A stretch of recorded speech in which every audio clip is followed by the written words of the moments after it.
Nous venons d'écouter un extrait de la bande originale de The Hours, dont la BO a été composée par Philip Glass. Aujourd'hui, je voulais vous parler de ce compositeur qui est né en 1937 à Baltimore et qui a un parcours assez singulier et qui, je crois, trouve résonance avec le sujet de cette émission.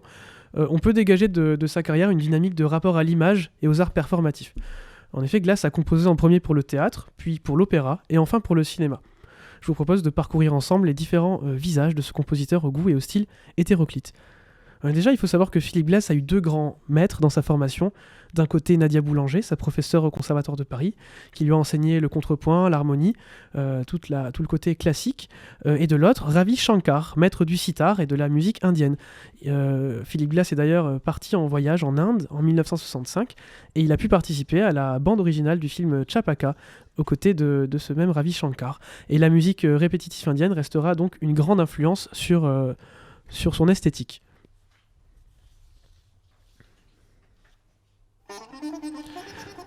À Paris, il fréquente les artistes de l'époque, les cinéastes de la Nouvelle Vague, mais aussi le théâtre avant-gardiste de Jean Genet et de Samuel Beckett.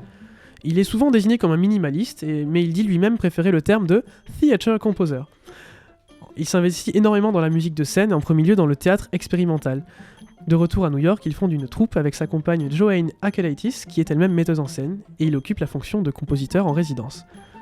Selon Glass, la musique a un rôle bien particulier. Elle comble les interstices entre la scène et le public, et elle permet d'instaurer un espace d'expression pour celui-ci. Je cite: « Dès mes premières expériences au théâtre, on m'a encouragé à laisser ce que j'appelle un espace entre l'image et la musique.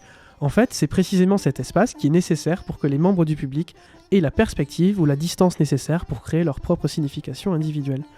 La musique serait donc un outil d'union, de liaison entre le spectateur et le visuel. Il mettra cette idée en action dans sa première œuvre lyrique, Einstein on the Beach, qu'il réalise avec Robert Wilson en 1976 et qui le propulsera sur la scène internationale. L'historien de la musique Jean-Jacques Nattiez en dira ceci.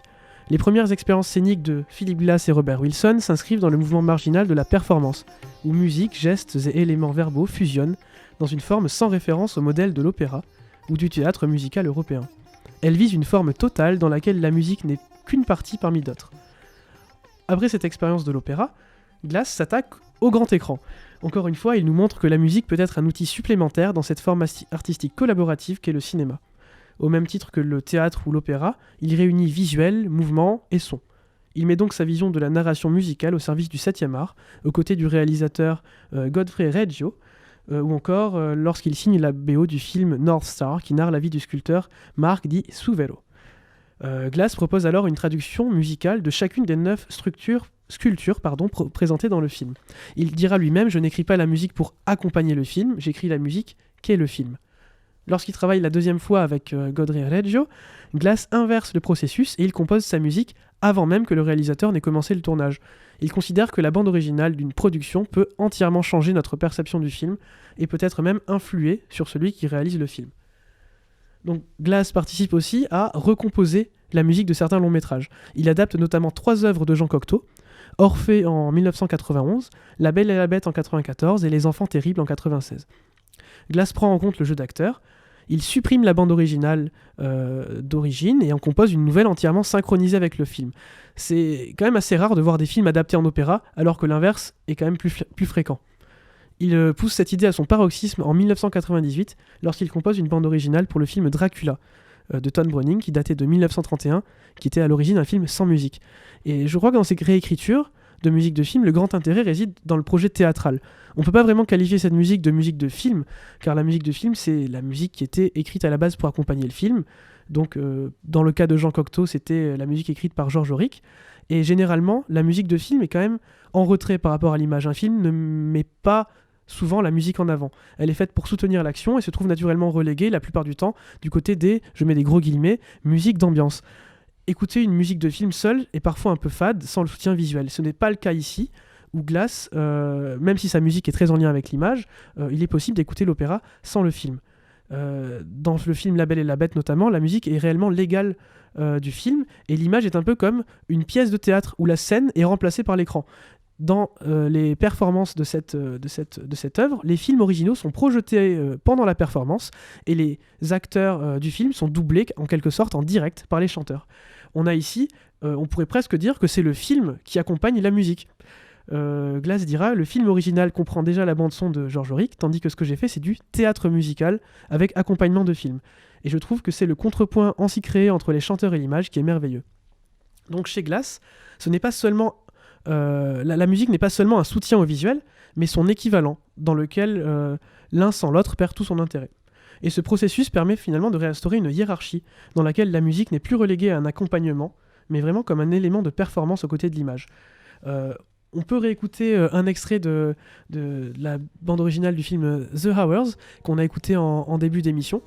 Et je vous propose d'entendre une citation de Michael Cunningham, qui est l'auteur du livre dont il est tiré. Glass a quitté le domaine traditionnel de la narration au profit de quelque chose de plus méditatif, moins soigneusement délimité et plus fidèle à la vie. Nous sommes des créatures qui se répètent, nous, les humains, et si nous refusons d'embrasser la répétition, nous ignorons une grande part de l'essence même de la vie. Finalement, la formule magique de Glass, c'est la formule qui propose des possibilités d'ouverture et de combinaison avec les autres formes d'art pour concevoir l'œuvre d'art originale et totale. C'est une stratégie qui a toujours pour but de créer un lien avec le public, avec le spectateur. Finalement, quand on regarde la carrière et l'œuvre de Philip Glass, sa production purement instrumentale ne comprend qu'un tiers de son œuvre, les deux restants étant partagés entre les domaines visuels, l'opéra, le théâtre, la danse ou le cinéma. Ces productions pluridisciplinaires sont souvent le fruit d'une coopération avec d'autres artistes, chorégraphes, metteurs en scène, stylistes. Et la raison pour cela, nous dit Glass, c'est de renouveler à chaque fois une situation de déstabilisation qui amène à une réinvention artistique. Je vous propose d'écouter ce qu'en dit Philip Glass sur France Culture dans l'émission La Grande Table. J'ai toujours autant envie de travailler avec des gens dont les racines me sont étrangères. J'aime me placer dans une situation inconfortable, m'obliger à découvrir du nouveau. Peut-être l'enjeu le plus important pour un compositeur d'aujourd'hui est-il de trouver de nouveaux modes de pensée. La valeur qu'il y a à collaborer avec un autre artiste, c'est que l'autre vous met sous les yeux quelque chose d'inconnu. Il faut trouver une solution à un problème musical, théâtral, pour lequel on n'a pas les bons outils. Lorsqu'on est face à un différent réalisateur, chorégraphe ou metteur en scène, on est face à un langage inconnu. J'ai ainsi dû transformer mon propre langage. La stratégie de collaboration consiste à l'utiliser comme moteur de changement.